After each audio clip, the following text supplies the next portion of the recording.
Bueno, buenas tardes a todos desde España. Buenas tardes, buenos días a todos los que nos estéis escuchando desde otros puntos del mundo, de Latinoamérica o bueno, pues también de Francia. Y también saludar a todas las personas que nos vean luego en diferido. Así que bueno, vamos a empezar hoy la clase. Hoy la clase que tenemos es neurobiología del apego. Yo sé que es una clase, pues bueno, quizá más complicada porque vamos a hablar de neurociencia, pero bueno, voy a intentar que sea de la forma más sencilla posible, tanto para las personas que son expertas en psicología como para aquellos que no lo seáis. De todas formas, todos los que seáis psicólogos, sí que os aconsejo de corazón que estudiéis neurociencia. La neurociencia es importantísima, entender cómo funciona el cerebro, qué pasa en el cerebro, qué neurotransmisores actúan, por qué sentimos lo que sentimos, por qué nos pasa lo que nos pasa, creo que es vital para nuestra profesión. Así que bueno, esto ya es un consejo personal. Bueno, pues vamos allá y vamos a hablar de la neurobiología. ¿Qué pasa con el apego adulto? Que el apego adulto viene del sistema de apego, como dijimos en la clase pasada, y se conforma a través de una serie de estrategias que hacemos de pequeños para adaptarnos a nuestros cuidadores. Estas estrategias se llaman primarias si son de forma natural, es decir, son estrategias primarias porque el niño es aceptado tal y como es, entonces se producirá oxitocina, la hormona de la conexión y del amor, importantísima porque esta hormona va a ser el eje de la clase de hoy. Pero por el contrario, si tenemos que aprender estrategias llamadas secundarias, es decir, de adaptación a nuestras figuras de apego, que aquí encontraremos los apegos inseguros, el apego ansioso, el apego evitativo y el apego desorganizado, generaremos dopamina. Fijaos qué curioso. ¿Y por qué? Porque son estrategias aprendidas y el núcleo de accumbens, que es la parte del cerebro encargada de los aprendizajes, funciona con dopamina. Así como una estrategia primaria es natural y se genera oxitocina porque la conexión es natural, tú me quieres, yo te quiero, yo en un momento dado necesito que me regules y tú estás ahí para hacerlo, ahí generamos oxitocina. En los apegos inseguros vamos a generar dopamina, porque son aprendidos, no son estrategias primarias, sino, como os he dicho, las llamadas secundarias. Bien, y aquí tenemos que hablar de una parte fundamental del cerebro, que también va a orbitar la clase de hoy, sobre la famosa amígdala. ¿No? Para los que no seáis, seguramente los que sois psicólogos conocéis perfectamente la función de la amígdala, pero mucha gente que no es psicóloga, yo cuando hacía talleres me decían, pero eso no está en la garganta. Esas son las amígdalas. La amígdala es una parte del cerebro en la que se va a imprimar, en la que se van a quedar, digamos, grabadas todas las memorias implícitas, las memorias emocionales. ¿Y esto por qué pasa? Daros cuenta que nosotros hasta los 3 años no se nos forma el hipocampo. El hipocampo es el encargado de cristalizar la memoria. Es decir, hasta los 3 años no nos acordamos de nada. Yo sé que mucha gente dice, pues sí, yo me acuerdo perfectamente de una cosa que me pasó. Es materialmente imposible, pero bueno, hasta los 3 años no se forma el hipocampo. Pero eso no significa que no tengamos una memoria emocional y una memoria somática. Es decir, claro que puede haber traumas antes de los 3 años y claro que nuestra memoria emocional se puede acordar de ello. De hecho, daros cuenta que el sistema de apego se forma en el primer año de vida, con lo cual es una memoria emocional. El sistema de apego está anclado en la memoria emocional. Y aquí vamos a hacer un inciso. El sistema límbico tiene 140 millones de años y el córtex tiene unos 70 millones de años. Daros cuenta que es el doble de antiguo. El sistema límbico, donde está alojada la amígdala, donde están las memorias emocionales, que el córtex. Con lo cual esto significa que el sistema límbico arrasa con todo. Las emociones surgen en el sistema límbico, se regulan a través del córtex, pero surgen en el sistema límbico. Por eso es tan importante que el cerebro madure bien, que ese córtex se pueda formar bien, para que podamos regular las emociones. ¿Bien? Entonces, ¿cómo se forma el cerebro? El cerebro se forma de atrás adelante, ¿vale? Lo que tenemos, cerebro reptiliano, que es el más antiguo, tiene 200 y pico millones de años, creo que es, el sistema límbico, que iría después, y luego ya el córtex, ¿bien? Y se forma de derecha a izquierda. El hemisferio derecho, memorias emocionales, hemisferio izquierdo, parte cognitiva. Es decir, de lo más antiguo a lo más moderno.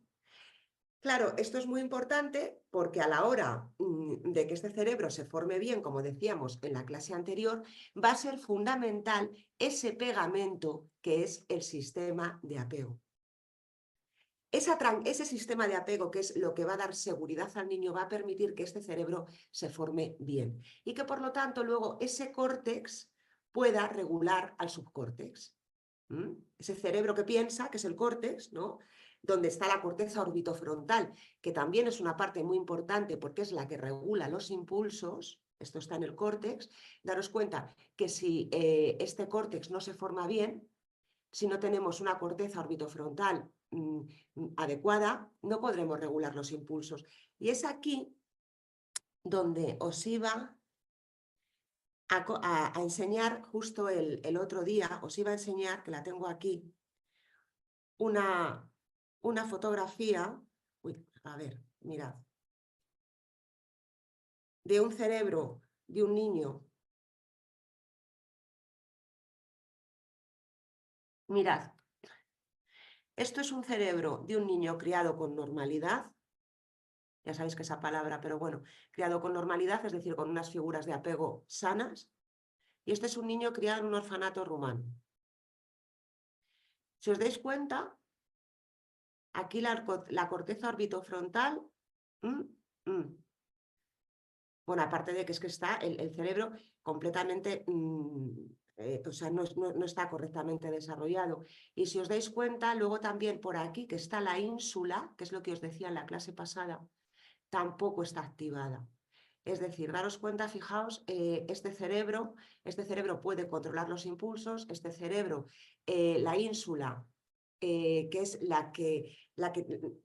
digamos, la que filtra, ¿no? La que nos hace sentir lo que sentimos. O sea, yo ahora mismo puedo decir, uy, estoy nerviosa, o estoy alegre, o tengo miedo, porque la ínsula me permite identificar lo que yo siento. Entonces, si yo no puedo identificar lo que yo siento en mí, yo no puedo identificar lo que sienten los demás, ¿no? Si yo no puedo identificar lo que sienten los demás, voy a carecer completamente de empatía. Y si además de carecer completamente de empatía tengo falta de control de impulsos, estoy prácticamente en una sociopatía.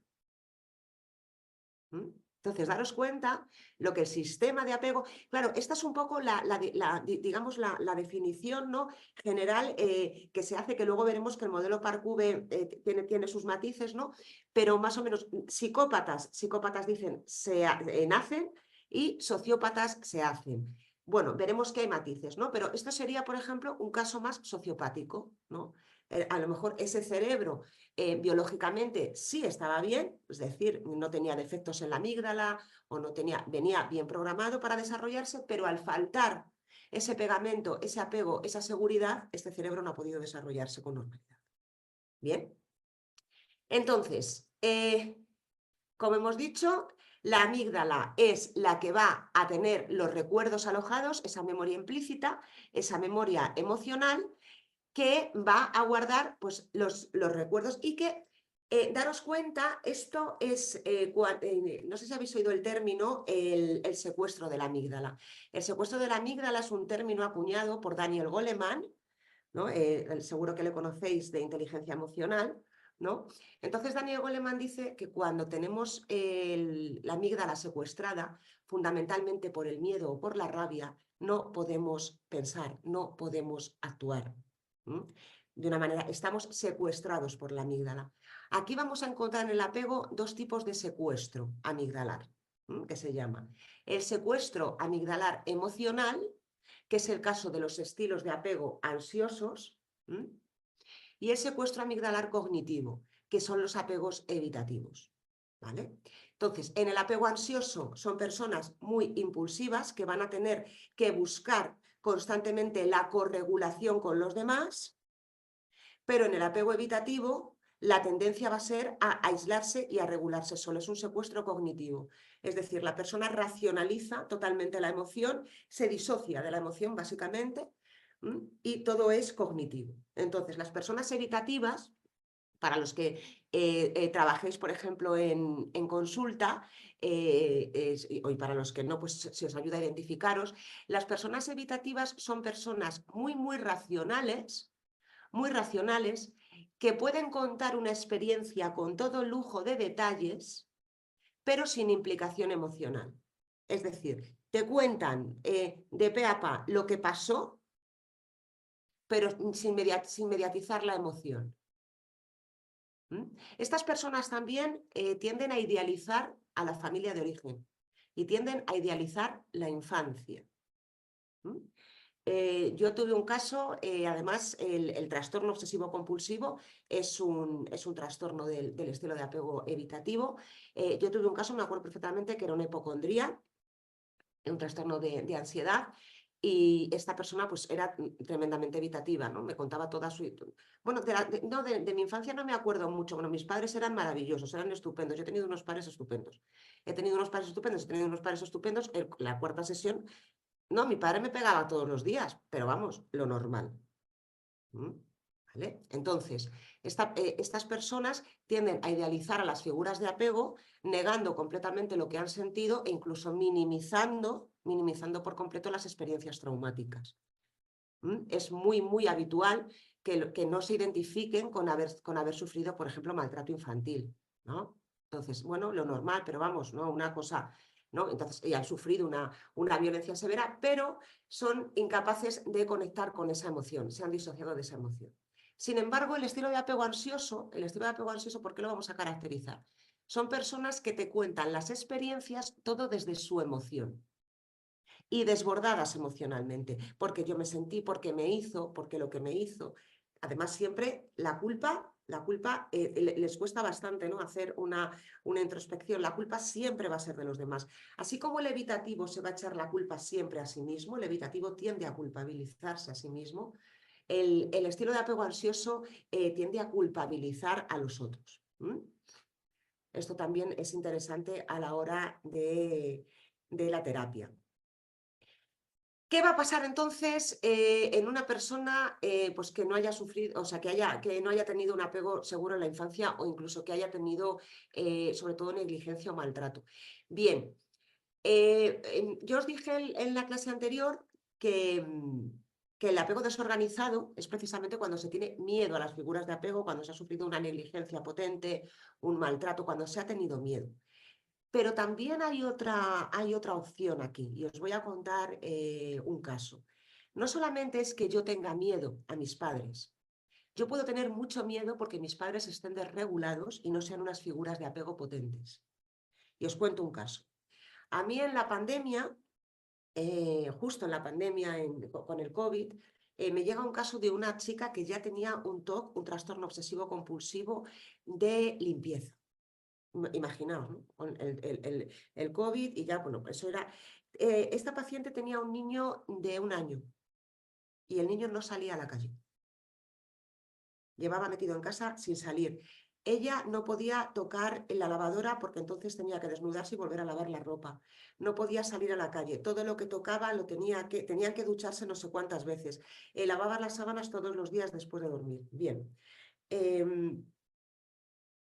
Con el tiempo, el niño empezó a desarrollar trastornos gastrointestinales y el sangrado en las heces. Bien, después de muchísimas pruebas, no había ningún origen médico que justificase el tema. Y bueno, pues yo empecé a trabajar con ella, evidentemente con muchísimo cuidado, el tema de que posiblemente el niño estaba aterrado, pero no aterrado porque tuviese miedo a su madre, aterrado porque su madre estaba aterrada. Entonces, ese miedo de ver a la figura de apego, a tu protector, al que te tiene que proteger completamente aterrado, pues eso también genera en este niño, en los niños puede generar un apego desorganizado. En este caso ya cuando llegamos a la enfermedad, ya estamos hablando de alostasis, o sea, ya es una situación bastante potente, ¿no? En este caso, bueno, os lo digo también a modo de intervención y por si tenéis trastornos obsesivos compulsivos, es tremendamente importante que la persona aprenda que una cosa es ella y otra es el TOC. A separarse del TOC, porque los pacientes con TOC suelen ser muy egosintónicos con el TOC porque les da mucha sensación de control. Y sin embargo el TOC es muy destructivo. ¿No? Entonces, bueno, la intervención con esta paciente en particular fue decirle, realmente, porque ya claro, el tema era, es que yo no quiero que mi hijo se contagie, es que yo tengo muchísimo miedo a que mi hijo se contagie, pero fijaos, por intentar salvar a su hijo le estaba enfermando. ¿No? Entonces, claro, aquí la intervención fue, realmente no eres tú, es el TOC. Es el TOC el que quiere regularse. Todas estas conductas obsesivas, compulsivas, son del TOC, no son tuyas. No lo haces por tu hijo. Es el TOC el que necesita regularse a través de esto. Entonces, bueno, gracias a esta intervención, ella vio claramente que realmente el TOC estaba perjudicando a su hijo. No ella, el TOC. Esto es muy importante recalcarlo para que el paciente con un trastorno obsesivo compulsivo no sienta más culpa, porque generalmente detrás del TOC hay mucha culpa y mucha rabia también. Bien, el desarrollo emocional, ¿de qué va a depender? El desarrollo emocional va a depender de los genes, por supuesto, hay una herencia genética que es el temperamento. Mirad, el temperamento junto con las experiencias da lugar al carácter, básicamente. Entonces, el temperamento no se cambia. El temperamento es algo genético que no podemos cambiar. Sí podemos modular el carácter a través de las experiencias que tengamos. Depende también de la epigenética, que son los genes que se activan en función de la experiencia o de los factores ambientales y que ya en el útero se aprecia una influencia recíproca entre el bebé y la mamá. Y el apego, es decir, el desarrollo emocional va a depender de la genética, de la epigenética y del apego.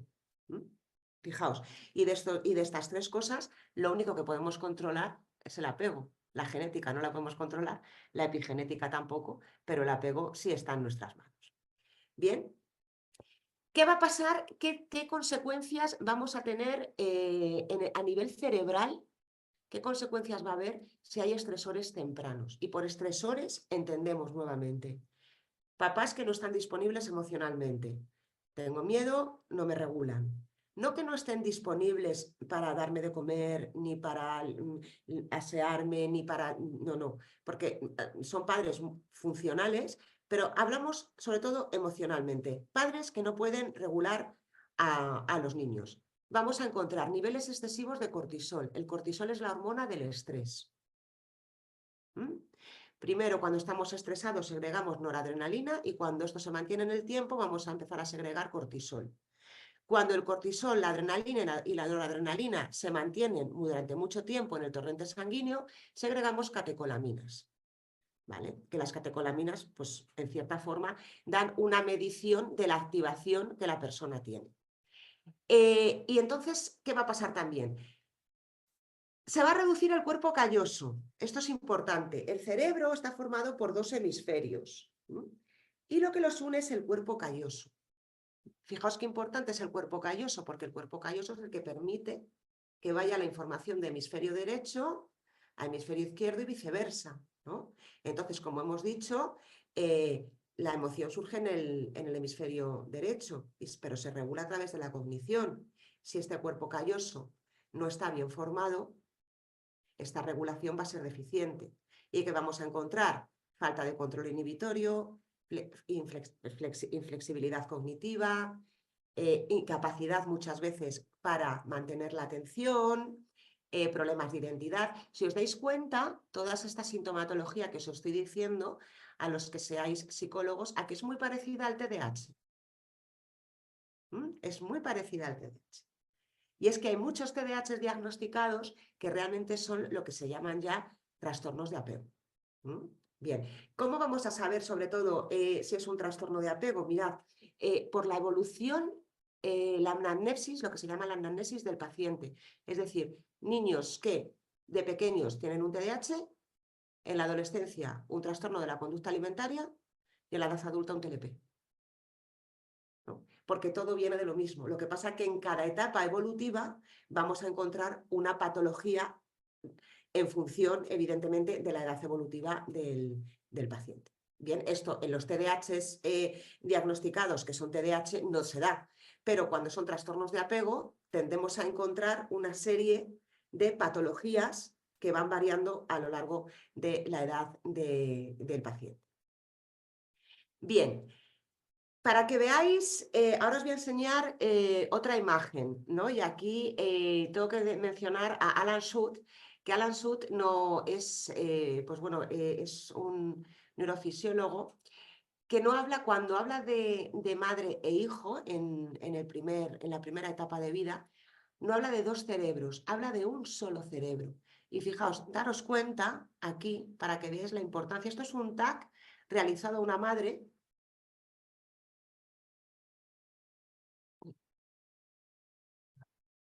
Esto es un TAC realizado a una madre. Mirad, se activan las mismas zonas cerebrales cuando están en contacto. Esta es la corteza orbitofrontal y estas son las zonas más insulares. Se está activando lo mismo. ¿Por qué? Porque la corteza prefrontal del niño, la corteza orbitofrontal, que es la que controla los impulsos, va a madurar con la corteza orbitofrontal de los padres. Fundamentalmente de la madre, pues con la que se tiene más conexión en esa primera época de vida, pues bueno, en caso de que sea amamante, si no se amamanta, pues pueden ser los dos igual, pero va a madurar a través de la corteza orbitofrontal de los padres. Por eso es tan importante que los padres estén regulados para poder regular a los hijos. Bien, y aquí, mirad, os voy a poner también, para que os deis cuenta qué interesante, os voy a poner estas 4 diapositivas para que veáis, mirad. Aquí se ve al niño completamente relajado, aquí la función de las neuronas espejo, tan importantes, la madre sonríe y el niño sonríe porque la madre sonríe. Este niño no sabe que existe, no tiene la capacidad de tener conciencia de sí mismo a esta edad. Él existe porque la madre le sonríe. Y si la madre le sonríe, él se siente aceptado. Esto es innato. Mirad aquí también el gesto de la madre, pero fijaos aquí. Y la madre no está haciendo nada malo, le está enseñando. Pero ¿qué diferencia hay? Que no hay contacto visual. No hay contacto visual y el niño no sabe, ¿no? Está ahí, pero no hay contacto visual porque no estoy viéndome a través de los ojos del otro. Así que fijaos qué importante es las figuras de apego para darnos esa identidad en los primeros años de vida.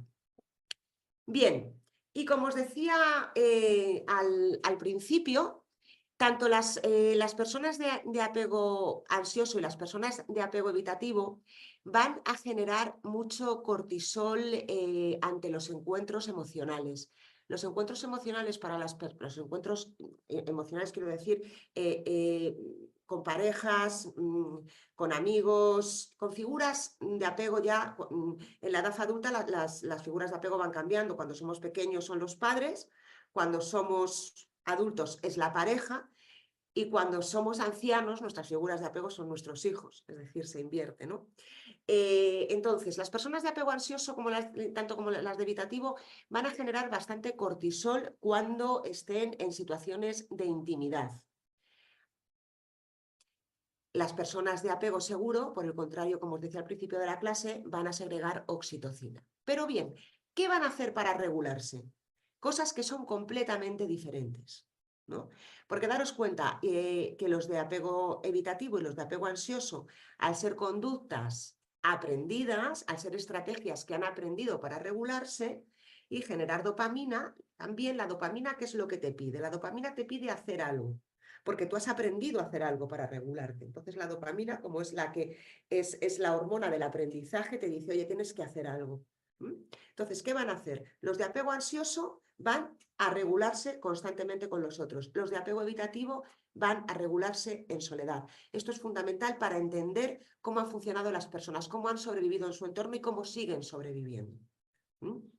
En terapia, y sobre todo en la clase pasada ya os dije cómo trabajar a veces en terapia en soledad, perdón, en individual, pero cuando trabajamos en terapia de pareja y tenemos un estilo de apego ansioso y un estilo de apego evitativo, que esto es muy interesante, vamos a tener que hacer encaje de bolillos, ¿no? Por así decirlo. Porque ¿qué habrá? El estilo de apego ansioso tiene que aprender a estar solo, a regularse sin la pareja, que es justo lo que no quiere, y a respetar los espacios del apego evitativo. Y el apego evitativo, a su vez, tiene que aprender a ceder más de esos espacios y a poder hablar más de lo que siente y conectar con la relación. Claro, son estrategias completamente opuestas y les cuesta muchísimo, porque les aterra. El apego ansioso, cuyo máximo exponente es la dependencia emocional, siente una enorme sensación de vacío cuando se siente solo. ¿Por qué? Por la caída de oxitocina. Y va a hacer cualquier cosa, es un dolor físico realmente. Los dependientes emocionales, esta adicción que tienen hacia las parejas es un dolor físico real, se puede decir. Y es por esa caída tremenda de oxitocina que sienten ante la pérdida. Y van a tender a buscar la conexión, como sea, primándola por encima de cualquier cosa para poder volver a regularse a través de la oxitocina. O sea, daros cuenta que todo, prácticamente todo, gira en torno a esta hormona, ¿no? A la oxitocina. Por lo tanto, las personas de apego evitativo, el trabajo consistirá en ayudarles a conectar con sus emociones. ¿Cómo podemos hacer esto? ¿Cómo lo hago yo en terapia? Que me ayuda mucho con los pacientes evitativos. Con los pacientes evitativos me ayuda mucho lo que son las cartas proyectivas. Perdón. ¿Por qué? Tiene todo el sentido.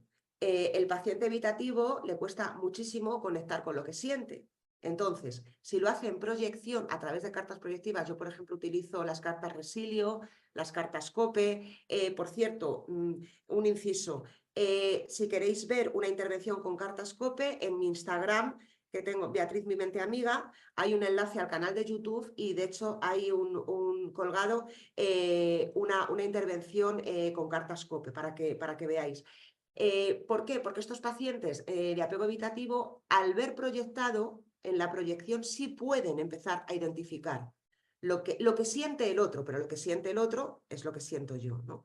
Entonces, con los pacientes evitativos funciona muy bien todo aquello que es proyectivo, para que conecten con el mundo emocional, y con los pacientes más de índole ansioso, terapia más cognitiva. Cognitiva. El ansioso tiene que conectar con la cognición.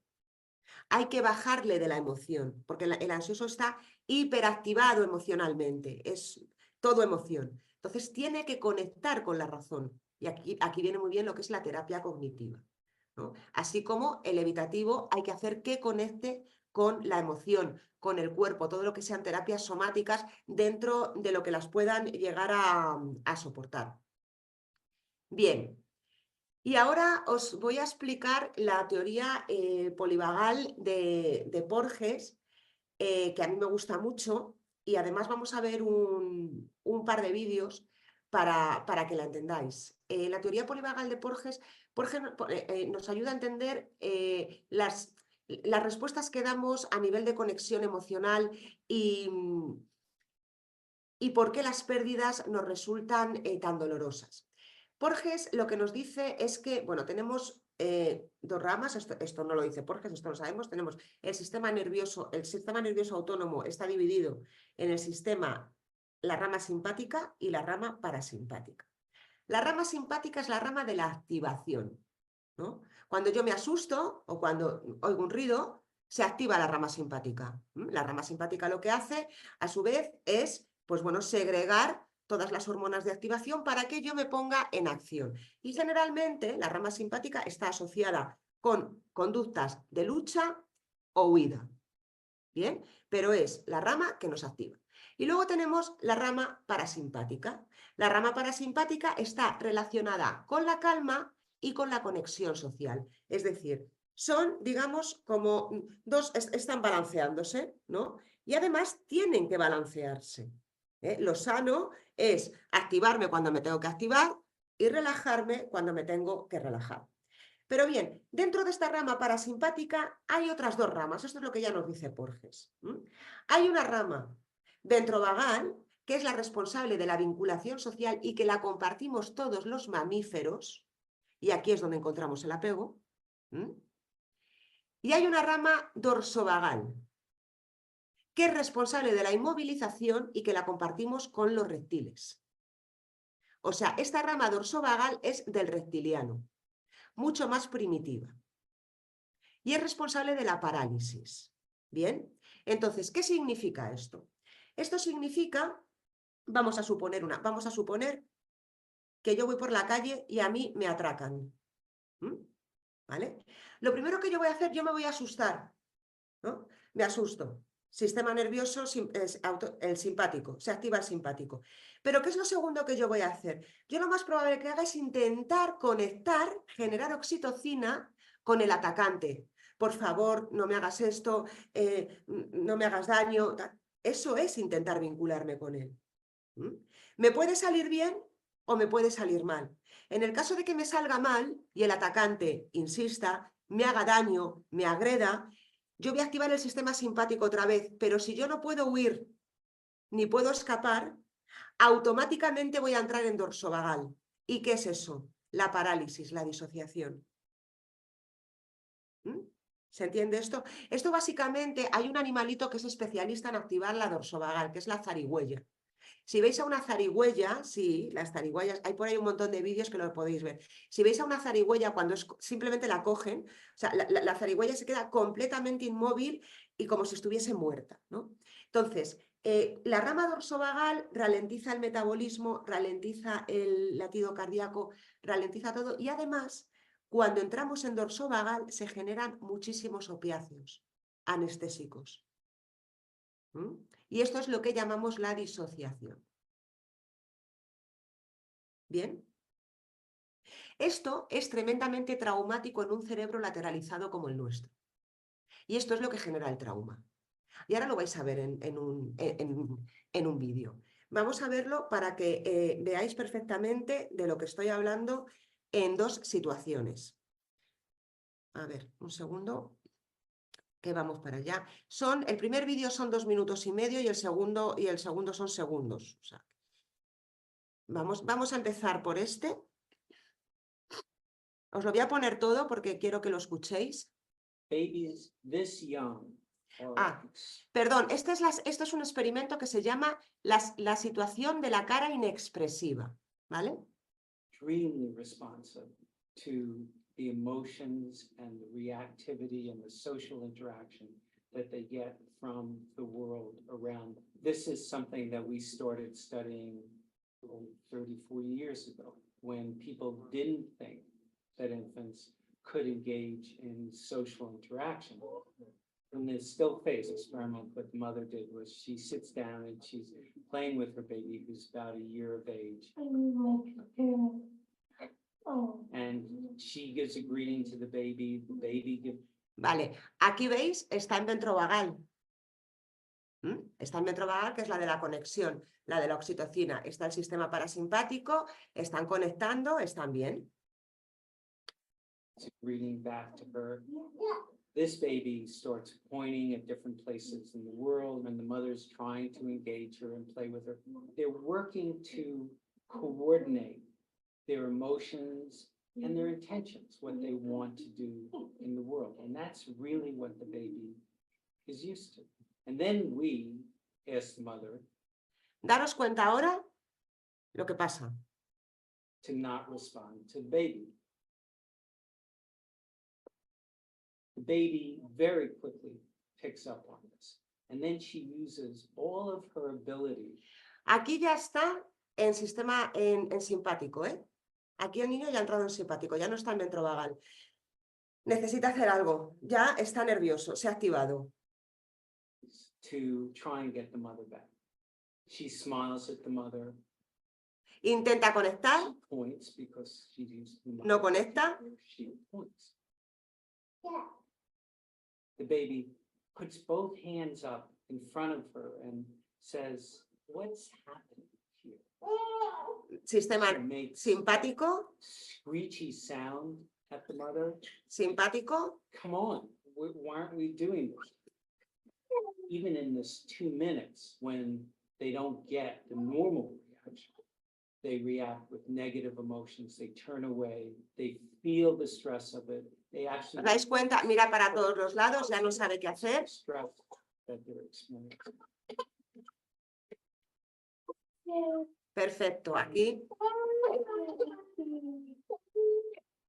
Aquí, evidentemente, como son unos profesionales, no han dejado que el niño entre en dorsovagal, que era lo siguiente. Ya no puedo conectar, ya no puedo hacer nada, he llorado, no me consuelan y lo siguiente es disociarme. Pero ahora vamos a ver un vídeo de YouTube que cogí, donde aparentemente es una broma y lo que genera. A ver, un momento.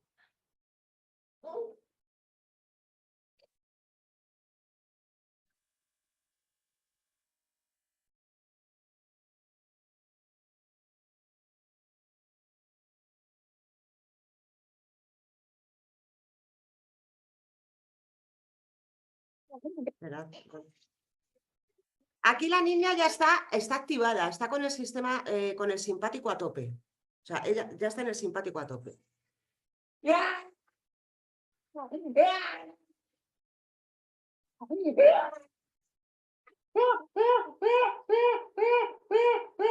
La niña ha entrado en dorsovagal, está disociada, está aterrada.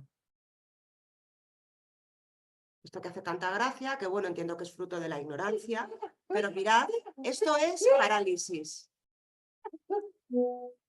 Esto es parálisis, esto es entrar en dorsovagal y ahí ya sí hay trauma. Entonces, ¿se entiende bien lo que es lo que es Porges? Tenemos, por un lado, lo que es el sistema, el simpático que nos activa para la lucha o la huida, el sistema que compartimos con los mamíferos, el sistema parasimpático, que es el de la conexión, la rama ventrovagal, que es la de la conexión positiva, y la rama dorsovagal, que es compartida por los reptiles y que es la de la parálisis.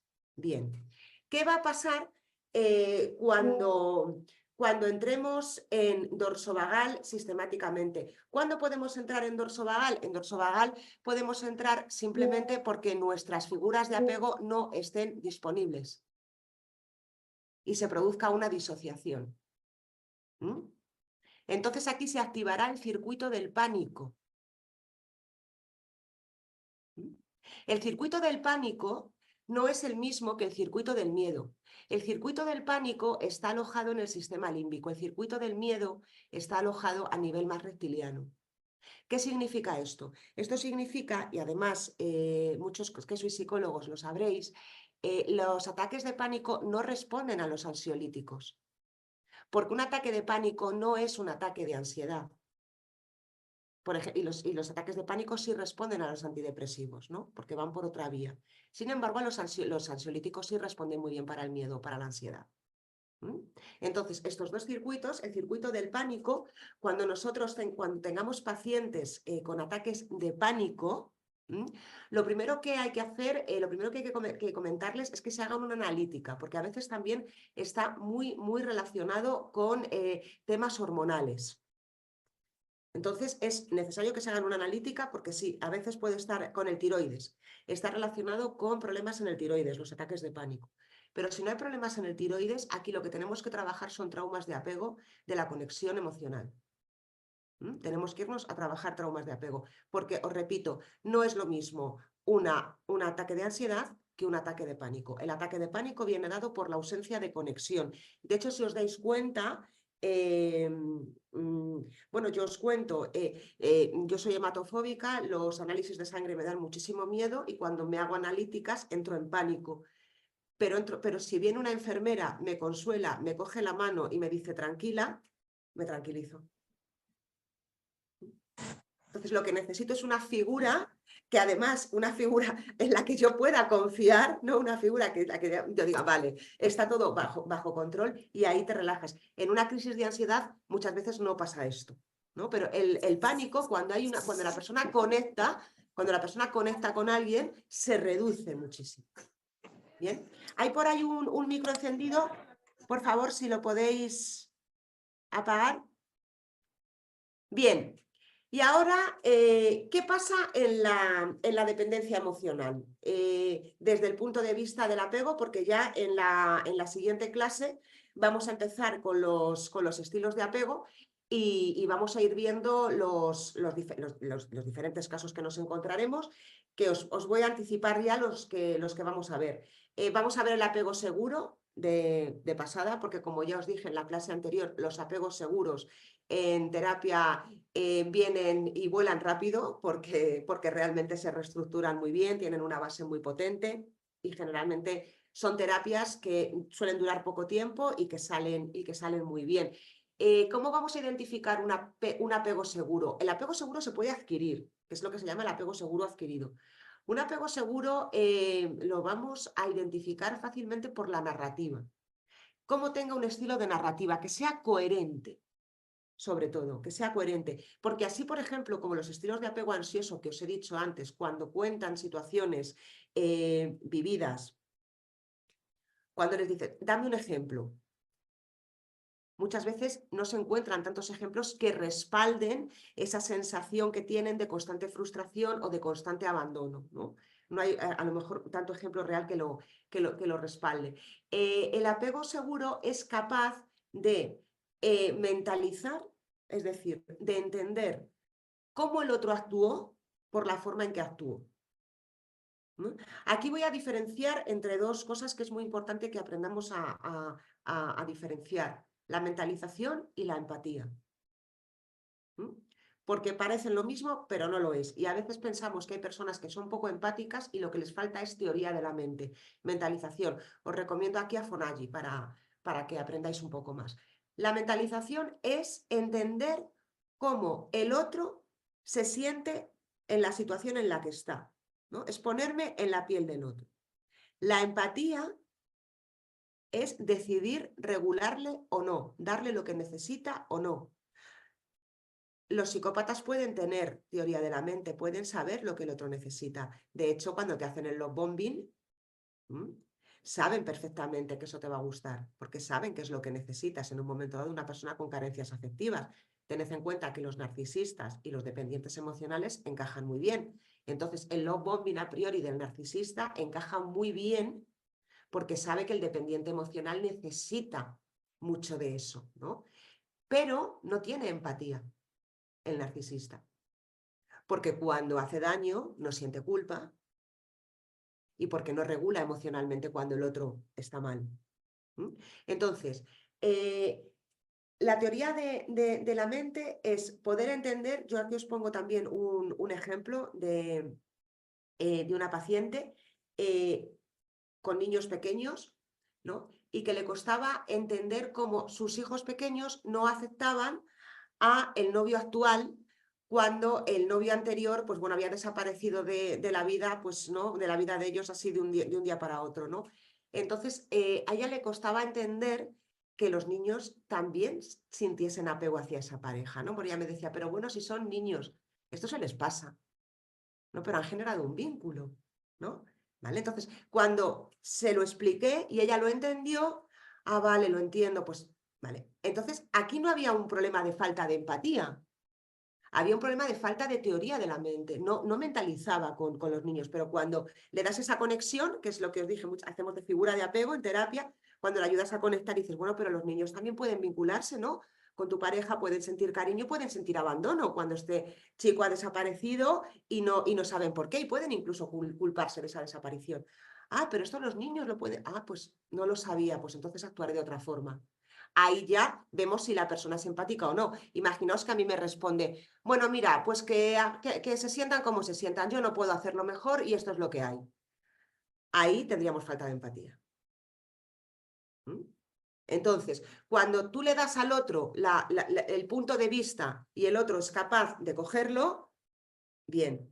Si no lo coge, ahí ya podemos hablar de falta de empatía. Entonces, la neurobiología de la dependencia emocional. ¿Qué pasa en un dependiente emocional que necesita esta conexión tan potente con los demás? El dependiente emocional, ante una pérdida real o imaginaria, no tiene por qué ser real. Es decir, daros cuenta que el dependiente emocional, su sistema reticular ascendente, que es el sistema del cerebro, digamos, que nos orienta hacia aquello que nos interesa, está focalizado en las señales de abandono que pueda detectar por parte de la pareja. ¿Mm? Y además se especializa con rigor, ¿no? O sea, mide la cantidad de besos que me ha mandado de los emoticonos, si el corazón era rojo, más rojo, menos rojo. Sí, todos son señales de posible abandono. ¿Por qué? Porque el abandono para el dependiente emocional es la mayor amenaza. Entonces, claro, cuando para nosotros, si tú entiendes que su guerra, su batalla, lo peor que le puede pasar en esa batalla es el abandono, se hipersensibiliza a las señales de abandono, ¿no? Entonces, ante una pérdida real o imaginaria, como os he dicho, aumenta el glutamato, ¿no? Que es también un neurotransmisor de la activación, disminuyen los opiáceos, la oxitocina, y se busca la dopamina a través de ¿qué? Del reencuentro. No hay otra cosa que pueda suplir al reencuentro, ¿no? Claro, cuando se produce este reencuentro, efecto rebote, muchísimos opiáceos, muchísima oxitocina, es una situación, ¿no? Que es justo a nivel de neurotransmisores, a nivel hormonal, lo que necesita, se sacia, se produce alivio, se produce calma, pero es un círculo vicioso, porque esa calma a la vez le hace necesitar cada vez más a la pareja. ¿Por qué? Porque es el único que me puede regular. Cuando un paciente os diga, es que yo, si salgo sin mi pareja es que me aburro, ansioso, ansioso total. No es que se aburra, no es que se aburra, es que vive como la ansiedad por separación, como algo negativo estar alejado de la pareja, ¿no? Entonces dicen, es que me aburro, no me lo paso bien. No, no es que no solo no se lo pase bien, es que está angustiado, porque lo está viviendo como una posible pérdida de la pareja. Entonces tiene que fomentar el reencuentro. ¿Cuál es la intervención aquí y cuál es el trabajo aquí? Precisamente que la persona sea capaz de conectar con emociones positivas estando con otras personas que no sea la pareja.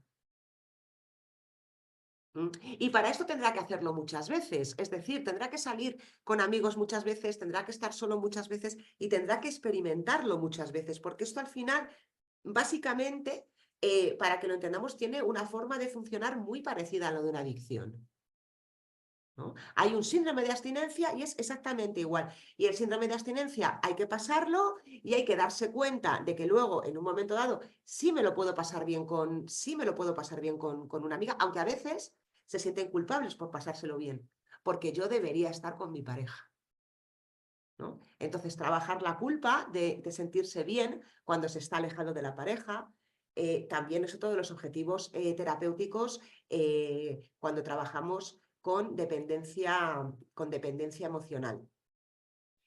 Así que bueno, os voy a dar ya un anticipo de los estilos de apego que vamos a ver desde el modelo Parcube, que van a ser lo que os decía antes, el estilo de apego seguro, y dentro de los evitativos vamos a ver los evitativos dependientes, los evitativos controladores, los ansiosos, bueno, y aquí también veremos los psicópatas, y dentro de los ansiosos veremos los ansiosos dependientes, los ansiosos controladores y sociópatas. Básicamente, luego, dentro de estos también vamos a ver subgrupos y vamos a ir viendo cómo se relaciona cada uno de ellos desde las emociones del Parcube, que repito, son conexión, pánico, miedo, culpa, rabia y vergüenza. Estas son las emociones que vamos a ver en función de cómo se relacionan a través de ellas los diferentes estilos de apego. Y bueno, son -10, así que voy a dar paso a las preguntas. Yole, Regina, es que soy Doris también. Sois las que veo con la cámara, no sé si los demás estáis con la cámara.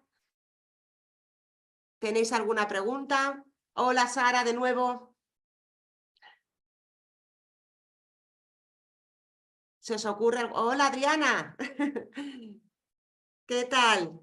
Buenas, que pensaba que tenía la cámara puesta, pero no, No, no la tenías puesta, no te estaba lloviendo. nada. A ver, ¿tenéis Bueno, preguntas? Beatriz, la verdad que da un gusto escucharte, increíble. Hablas súper bien y se nota que sabes un montón. Lo que has explicado de que hay dos vías, Sí, la del pánico y la del miedo. sí, Pansep. Mira, te lo voy a poner aquí. Pansep. Tienes que leer a Pansep.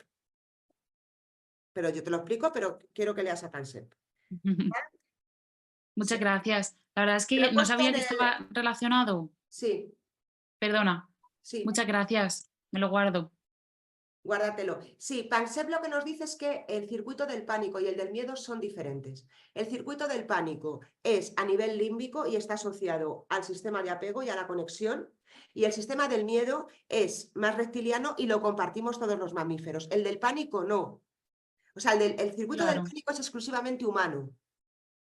El miedo lo tenemos Ostras, todos los mamíferos, pero el pánico no. sí, ¿Vale? O sea, los perros tienen miedo, pero no les dan ataques de pánico. claro. Porque es social. Ay, El porque no pánico es sabía que social. algo...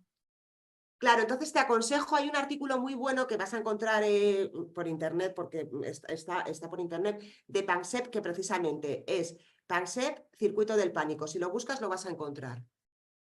Vale, lo voy a buscar. ¿Vale? Pero básicamente, para que os quede claro, es esta idea. Entonces, el pánico está asociado a la conexión, al sistema de apego, a la bajada brutal de oxitocina y a la necesidad de Claro, conexión.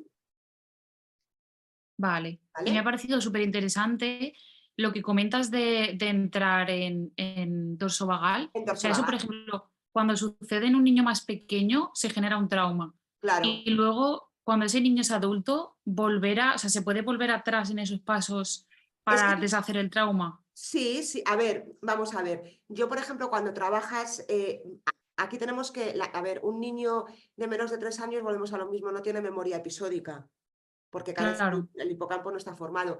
Pero sí se trabajan con memorias somáticas con el cuerpo. Yo cuando trabajo con el modelo Parcube, también con MDR, pero cuando trabajo con el modelo Parcube trabajo con el cuerpo. Entonces, al final, estas memorias traumáticas quedan alojadas a nivel límbico, son memorias implícitas, emocionales.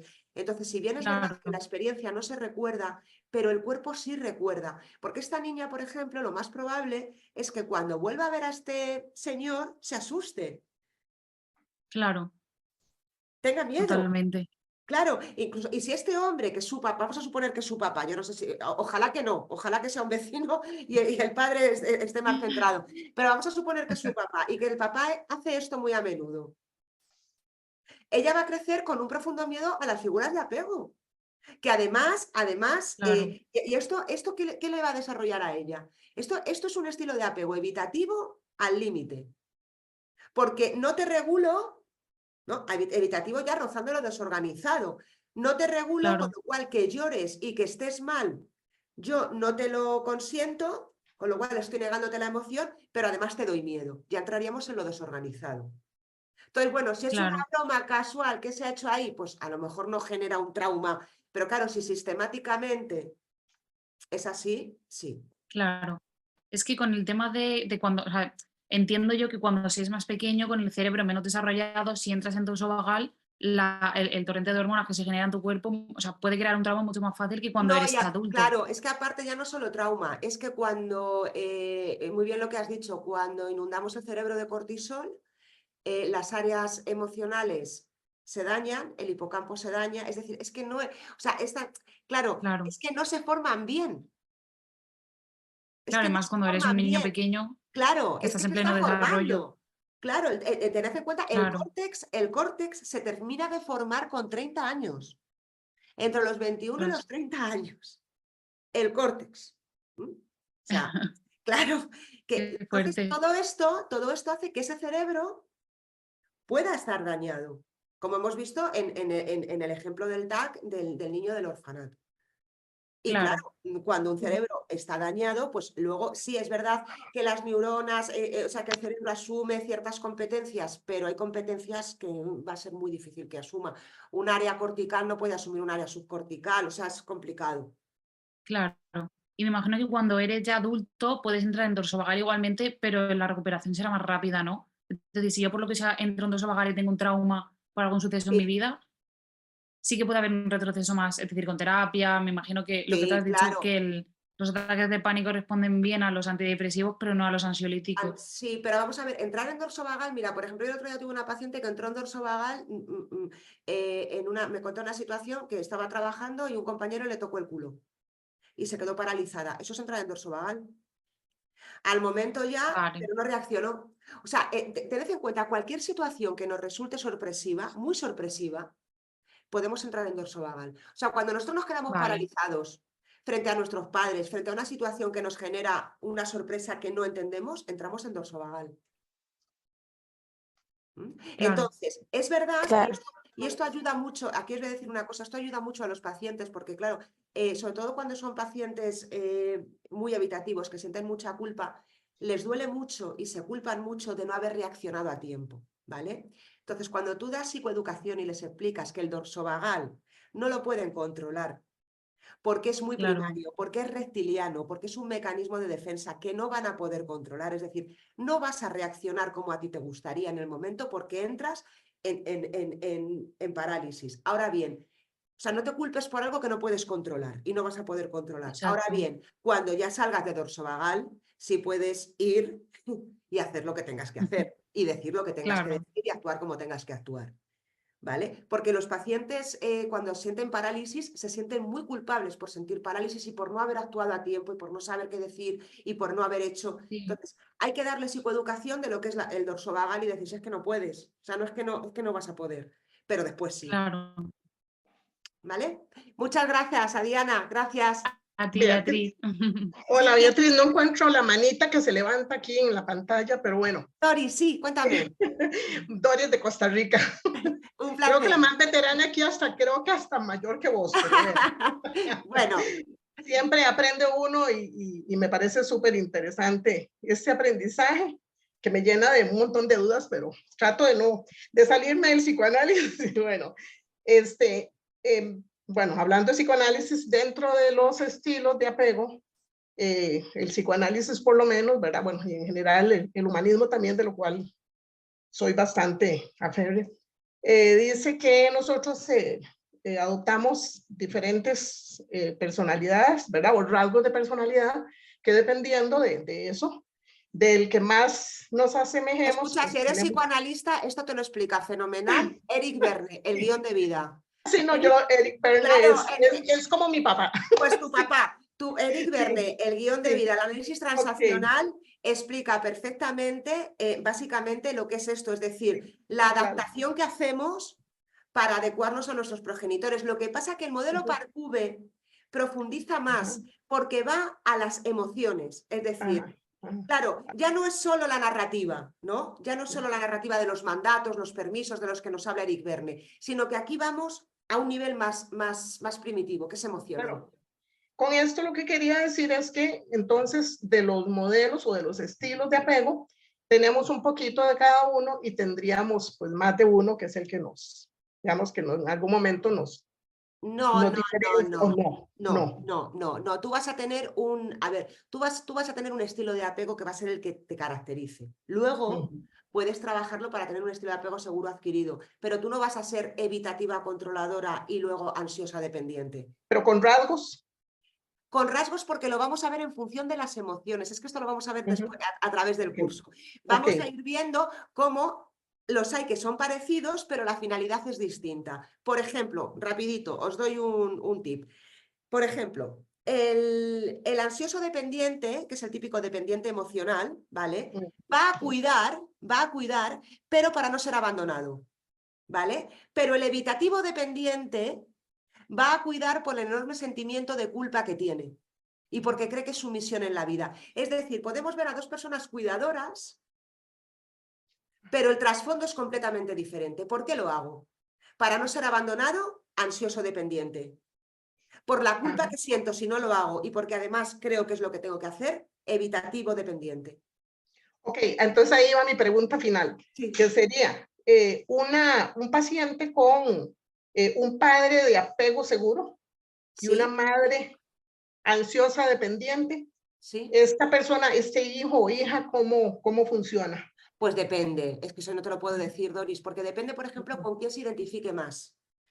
Ujú, ujú, ¿Vale? Depende ok. con quién se identifique más. Puede tener, la figura de apego seguro puede ser más resiliente y a lo mejor dar esa parte de apego seguro, por lo menos tiene un modelo válido, por lo menos tiene un modelo válido. O sea, es mucho mejor tener una figura de apego seguro que no tener ninguna, evidentemente. Pero claro, también hay otro modelo. Entonces, claro, habría que verlo. Eso no es, o sea, esto no es matemático, decir con esto y con esto, ¿cómo sale? No, esto también hay 1000 variables también. Por ejemplo, hay otras figuras de apego, hay una abuela que sea también un tutor de resiliencia, ¿qué le pasa en el colegio? Porque luego está el colegio, La ¿no? figura, sí, claro. Claro, hay muchas cosas, ¿no? Esto entonces habría que ver. Pero no te preocupes, Doris, porque a lo largo del curso vamos a ir viendo todos. Yo sé que ahora surgen muchísimas dudas, pero espero que a lo largo del curso se os vayan clarificando por lo menos casi todas. Sara, Gracias. ¿tenías la mano levantada? Muchas gracias, Doris. Gracias, No levanté la mano, no sé si le di sin querer. Regina, perdona, Regina. Ah. Sí, ¿qué tal? Hola, buenas tardes. Me gustó mucho, estuvo perfecto. Mi pregunta era relacionada a que los apegos se pueden modificar. En su experiencia, ¿considera que hay alguna edad crítica donde esto no pueda ser posible? A ver, te voy a contestar con toda la sinceridad de la que soy capaz. Todo en psicología, cuanta más edad, peor. ¿Sí? Pero no solo los apegos, Ujú. todo. O sea, es decir, yo he tenido pacientes con 18, 20 años, que es, o sea, la terapia es, porque está todo muy reciente, ¿no? Ujú. Entonces, dentro de que tienen a lo mejor, unas estrategias desadaptativas, no llevan aplicándolas toda la vida. Pero tú coges a un paciente con 60 años que toda la vida lleva haciendo lo mismo, muchas veces es muy difícil. O sea, es decir, la terapia y la edad sí van de la mano, a mi modo de ver. A mi modo de ver, no te sabría decir, pues aquí hay un corte exacto en esta edad, pero sí que es verdad que cuanto antes se trabaje, y evidentemente un estilo de apego con 50 años no lo vas a modificar. Va a ser Claro. muy complicado modificarlo con 50, 60, ya te digo 70 años, ¿no? Ya es muy complicado de modificar. Que se pueda, pues hombre, no, nunca nada es imposible, ¿no? Pero que evidentemente la edad es un factor que juega en nuestra contra en terapia, a mi modo de ver. Pero no por la edad en sí, o sea, no es un tema de edadismo, ¿no? Es que se llevan muchos más años haciendo lo mismo y entonces esos aprendizajes están tremendamente consolidados. Y desestructurar todo eso es muy difícil. Entiendo. Ujú. Gracias. Gracias a ti, Regina. Además que, si puedo hablar, ¿me escuchas? Sí, Sara, te escucho. Que además lo que decías, que entiendo que no solo se trata de cuándo empiezo a trabajarlo, sino de cuándo sucedió el momento, ¿no?, en el que estoy empezando a aprender la relación con el mundo. Quiero decir, si yo a lo mejor a los 7 años es cuando me sucede algo que me aleja de un estilo de apego seguro, o me sucedió a los 3 años, que configura, ¿no?, todo lo que he desarrollado, la ínsula, ya está Claro. cargada con todo ese cortisol desde O sea, que el trauma, cuanto más pequeño, peor. Evidentemente, una persona, como me preguntaba antes Adriana, una persona que tenga un apego seguro sufre un estrés postraumático y no tiene nada que ver cómo pueda resolverlo, por así decirlo, o sanarlo, que una persona que tenga un estilo de apego desorganizado. Claro. No tiene nada claro, es que en esto vemos muchas veces la diferencia. Claro, yo de adulto puedo entrar en el dorso vagal en algún momento, pero claro, si yo tengo dependerá de mi estilo de apego que venga de atrás también, cómo resolver eso. ¿Qué pasa? Que cuando si entro en el dorso vagal de pequeño, el efecto que va a tener en el desarrollo va a ser mayor. Porque, Claro, es que lo de dorso vagal lo vais a ver cuando los... Es que no sé qué decir, es que me paralizo. Es que eso es dorso vagal. Entonces, Eso lo vivimos también a menudo, en alguna ocasión, entonces, claro. ¿por qué yo he aprendido a paralizarme en estas situaciones? Eso es lo que hay que analizar, porque me he paralizado para sobrevivir. O sea, nunca hay que olvidar que son mecanismos de supervivencia el más primitivo que hay. El más primitivo es la parálisis. Hacerte el muerto. Básicamente es eso, para no ser una amenaza. O sea, es hacerme el muerto para que el depredador no me coma. Es que no hay cosa más reptiliana y más básica que eso. Entonces, claro, ¿en qué momento yo aprendí a paralizarme para sobrevivir? Esas son las preguntas, ¿no? ¿Qué amenaza era tan enorme para mí que yo tuve que recurrir a esta estrategia? Y va a estar relacionada, evidentemente, con los estilos de apego. ¿No? Claro, Cuando con tu son en historia. situaciones, a ver, o sea, no tendría que ver con el estilo de apego si a ti te roban por la calle o te agreden por la calle, eso no está relacionado con el estilo de apego, pero que en las relaciones interpersonales tú te paralices en una Ya, discusión, que me dejen visto, por ejemplo. que te Ya. paralices en una discusión, que no sepas qué responder, ¿no? Que el conflicto te paralice, pues eso es un síntoma de trastorno de apego. ¿Vale? Entiendo. Bien, ¿alguna más? Ya son las 5:05 aquí en España. Y vale, pues si no hay ninguna pregunta más, yo me despido de vosotros deseándoos un estupendo fin de semana y nos vemos el martes que viene. Perfecto, muchas ¿De acuerdo? gracias. Os mando un abrazo y nos vemos el martes. ¡Feliz fin de semana! Chao, Chao. Gracias, igualmente. Beatriz. Chao. Hasta luego. Pero Ruga siempre... Gracias.